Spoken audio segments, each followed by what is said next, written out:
in Yeah. practice. Yeah, my bad. Talk about championship chances. You guys made a big thing out of it. Have you barely mentioned it? We talk about it. We understand what's ahead. I mean, we had this goal since the beginning of the year, and when you think about it, there's 2 more games left, and Coach even said that, like, you got a chance to be unanimous, you know, if things play out how I do. So, I mean, we just trying to at the same time focus by game, and we understand what's ahead tomorrow. So that's our mindset. Meechie, can you take any confidence, given that you guys beat Tennessee earlier in the season? Is there any confidence that you can take away from that game? Yeah, I mean, it's a lot of things we can take away. We know that they did miss a lot of shots that game too, but we feel like we did too. But we know that they're coming in here hungry. And as a leader, I've been preaching to my guys, like, they're coming for vengeance, but we want it all. You know what I'm saying? We want it all. So that's our whole mindset. And we just going out there and going to continue to be who we are. We're talking to the coach. Coaches, obviously, and I guess players too, don't like to look too far ahead because, like you said, there's a lot on the line between now and the next 2 weeks. But the whole notion of knowing that at this point you already know you're going to be playing in the NCAA, what does that do for you? Does that, you talk about confidence things, is that part of the whole thing? How do you get ready for that? Man, you know, it's crazy you say that because, like, some people do think far ahead, and Coach even mentioned that, you know, like, we got that chance, and some teams are out there now, like, trying to figure it out. They're trying to think about how we're going to get in the tournament or how it's going to, we know what, like, is ahead and what we can do in the tournament. You know, it's up for grabs for anybody. But we've been hot, you know what I'm saying? We've been having confidence, and we've had some games where we've maybe lost 1 or 2 in a row, but we're a mature group, and we know how to bounce back and stay in the moment. And that's all you can really do. It's hard to do, but you got to really stay in the moment and enjoy what's going on. Meechie, how would you explain to someone who maybe wasn't following the team last year, didn't know anything about South Carolina, and say, you know, we won only 11 games, but now we're a contender to win the regular season championship every year. We know we're going to the NCAA tournament. Yeah, man, I mean, I remember at the beginning of the year just doing interviews with you guys and saying how close we were to winning certain games. Like, all we needed was just a few more mature guys and older pieces. So, you know, I explain that to people all the time. Like, last year we were so close, and now we put all the pieces to everybody around each other. And we just go out there, like I said, and just play together. Like, everybody comes to see a show, and that's what we try to give them. And it could be anybody night, and that's how it goes. So we just had to have fun, man. We appreciate the support that everybody's been putting in and stuck around, but we've always believed in ourselves, and that's why we've had the success.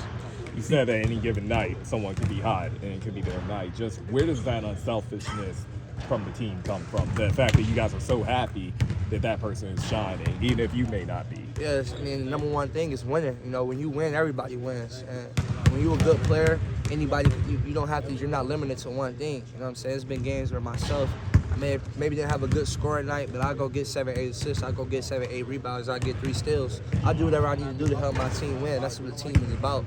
So it's about what you want. It's about what you're trying to get done. And when you win, everybody's in a good position, and that's the mindset we all have.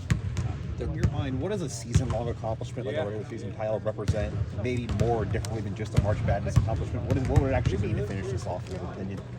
I mean, everything. I mean, me and the Basers was over there talking about it, like, when the last time it's been done. I think they were saying, like, 2007, 2009, when it was 2 divisions. So it hasn't really been done ever, you know what I'm saying? So we know what's on the line.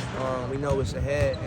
And like Coach even mentioned yesterday, you know, a lot of people got different opinions, but we think winning the SEC regular season is kind of harder than maybe winning the SEC tournament because that's 3 games, you know, 4 or 5 games. Anybody can get hot for 3, 4, or 5 games and get some luck, but to be a number 1 team and to go through three months of hard basketball in the best conference, and you're, 12, 13, and 4? I mean, how many teams are really, like, in this position right now in the whole country? So it just goes to show you what type of team we have, the mindset we have.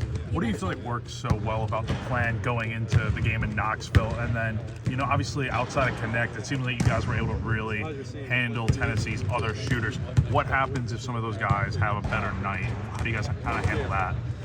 I mean, we understand the game plan. We understand personnel. We understand that they have good players like Ziegler, Vescovy. They're big. Probably didn't play his best game against us last time we met. But yeah, man, we understand that Connect is their guy, so that's first, you know what I'm saying, to stop him. And then honestly, we just have a mindset of trying to contain everybody else. And they have a good team, man. You know, they're one of the best defensive teams in the country. So honestly, taking care of the ball will probably help us a lot. But again, we've always preached on the huddle be us, and that's kind of what we focus on, and we let everything else take care of itself. What was so tough about stopping Connect on that night? It seemed like he was hitting, you know, crazy shots at the end of the game that, you know, it's tough to hit them. I mean, he's a tough player, but again, you know, no disrespect to him. He took 20-some shots that game too, so, you know, he should have got 30, which is, you know, expected, but he's a good player. I mean, he's an NBA player, he's a lottery potential pick, and, you know, when you play against players like that, you got to be ready for it. I mean, even last year, Brandon Miller coming in here and having his night, you know what I'm saying? Like, those type of guys are going to get off, and you just try to do the best you can to contain them, and again, they're great players, so you got to contain them. You mentioned that when your shot isn't falling, you make sure everything else is great. I heard a story that AAU or pickup games, your dad would put you into games and wouldn't let you shoot. Yeah. How much did that help you in doing things like that at an early age? Man, I used to look back and be like, this dude tripping. You know what I'm saying? Like, why can't I shoot the ball? Why can't I do certain things? But as a father, him doing those certain type of things, you look back and be like, you know, it did work out, it did pay off, especially at this level, because people do struggle. People do go through certain slumps. I did. A lot of people did. And you got to have the mentality of, you know, as a leader, what can I do to help my team win? Whether it's verbal, in the game, skills, defense, whatever it is.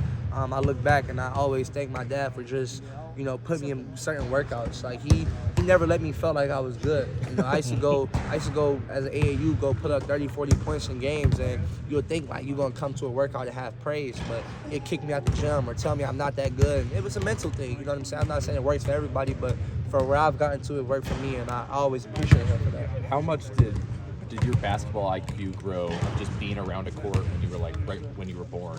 Basically always dribbling a ball, always being around the game, being around great players. It's grown a lot, you know what I'm saying? I think when I was in my 3rd grade, my dad was working out with the Cleveland Cavaliers Summer League training camp, and I spent that whole summer in the gym with Shaquille O'Neal, LeBron James, all those, J.J. Hickson, Leon Post, a lot of players back then who was on the team. And just being a kid and you seeing all these NBA stars every single day work hard and, you know, encouraging each other, playing hard. I mean, that's stuff that I don't forget.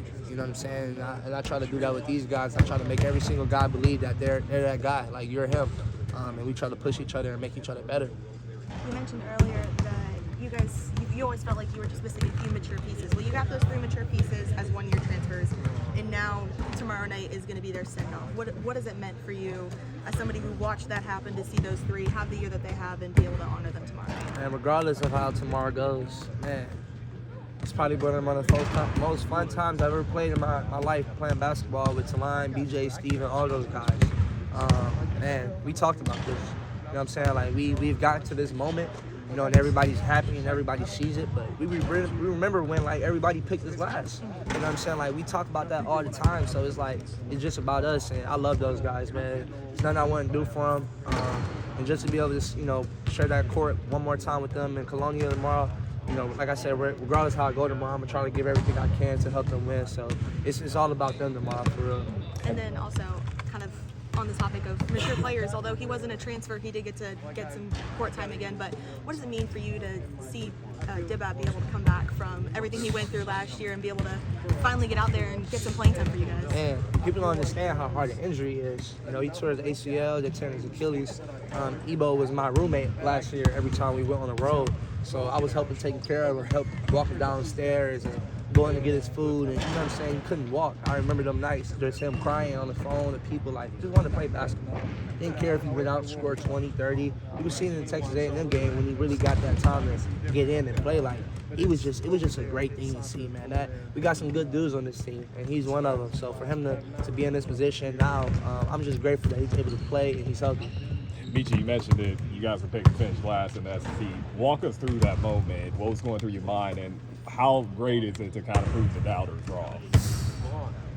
Hard work. You know what I'm saying? That's all I can say is hard work and believe in each other. You know, at the end of the day, I like to stay humble, man, because, you know, I always believed in it, and I just told my teammates we got to believe in it. You know what I'm saying? Like, if we don't believe we can be that team, we're never going to be able to do it. I mean, we were going into games and I'm telling these guys, like, nah, we the best.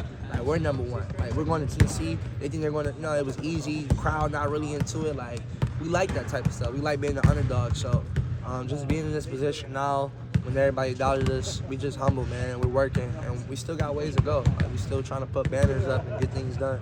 It's senior night. Obviously, you've been in college a little bit. Have you given any thought to your future after this season? Nah, I just been focusing on the moment, you know, just staying in the moment. You know, I like sharing that moment with these seniors tomorrow. You know, that'd be my last time playing on the court in here with Line and BJ, and I'm just focused on that moment right now. Thanks, Meech. Thank you. Thank you.